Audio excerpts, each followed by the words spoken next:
ہم صبح سویرے اٹھ کے اذانوں کے بعد 7 بجے نکلے ہیں اور پہنچے ہیں، کیونکہ ہم قافلے کو لے کے آ رہے تھے.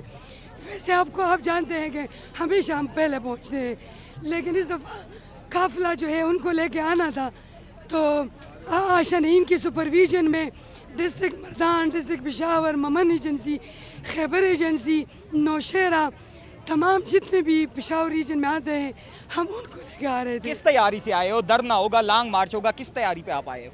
ہم خوراک، سلیپنگ بیگ، بلینکٹس، ٹینٹ سب کچھ لے کے آئے ہیں، کیونکہ ہمیں یہ ملا تھا کہ آپ لوگ تیاری کے ساتھ تو آپ لوگ پہلے بھی لے کے آ چکے تھے. خان صاحب جب آپ لوگ پہنچے، خان صاحب نے کہا آپ اپنے گھروں کو جائیں. اس دفعہ بھی کوئی اس طرح کا سین ہو سکتا ہے؟ دیکھو، خان صاحب جب سرپرائز دیں گے اس کے بعد آپ کو پتہ چلے گا کہ کیا سچویشن ہے. ہمیں تو خان صاحب جب بلاتے ہیں ایک دفعہ وہ کہتے ہیں کہ آ جائیں اس تیاری کے ساتھ، ہم پوری تیاری کے ساتھ آتے ہیں. پھر خان نے جو فیصلہ کرنا ہوتا ہے وہ اگر کہتا ہے جلسہ ختم کر کے آپ لوگ چلے جائیں، ہم چلے جائیں. وجہ کیا ہے 7-8 مہینے جنرل الیکشن میں رہتے، آپ لوگ انتظار کیوں نہیں کر رہے؟ ہم انتظار اس لیے نہیں کر رہے کہ یہ ملک اب ڈیفالٹ ہونے کی طرف جا رہے.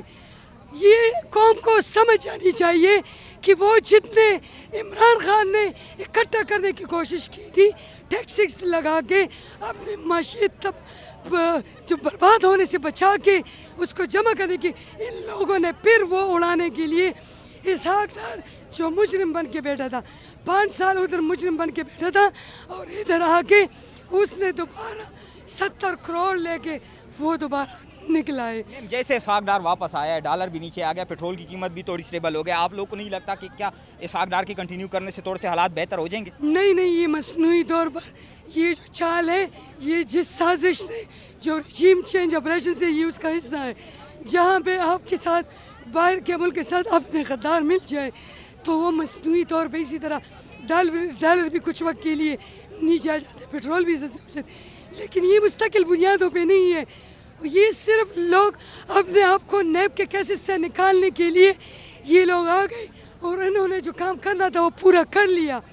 ہمارا اپنا بھی دل تھا کہ ہم تھوڑا سا انتظار کر لیں تاکہ لوگوں کی جو اتنی نفرت ہے اتنی عروج پہ ہو جائے اور بھی لوگ ان سے زیادہ نفرت کرنے لگے اور ہم انتظار کریں. لیکن خان کو جو صحیح لگتا ہے اس نے جو یہ پارٹی بنائی ہے، ہم صرف شاید اس ملک کی سطح پہ سوچ رہے ہیں، لیکن وہ انٹرنیشنل لیول پہ سوچ رہے ہیں کہ ہمارا یہ ملک جو ہے یہ بلیک لسٹ ہونے سے بچ جائے اور یہ ملک ڈیفالٹ ہونے کی طرف نہ جائے. کیا پیغام دیں گے وہ لوگ جو ابھی بھی گھروں میں بیٹھے ہوئے ہیں؟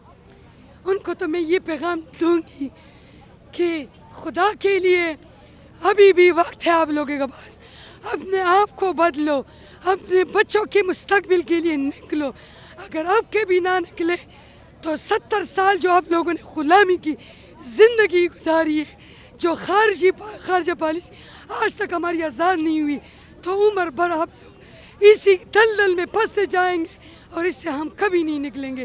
آؤ اس ملک کی خاطر، پاکستان کی خاطر، اپنے مستقبل کی خاطر عمران خان کے اس جلسے کو، اس دھرنے کو کامیاب بناؤ. بہت شکریہ.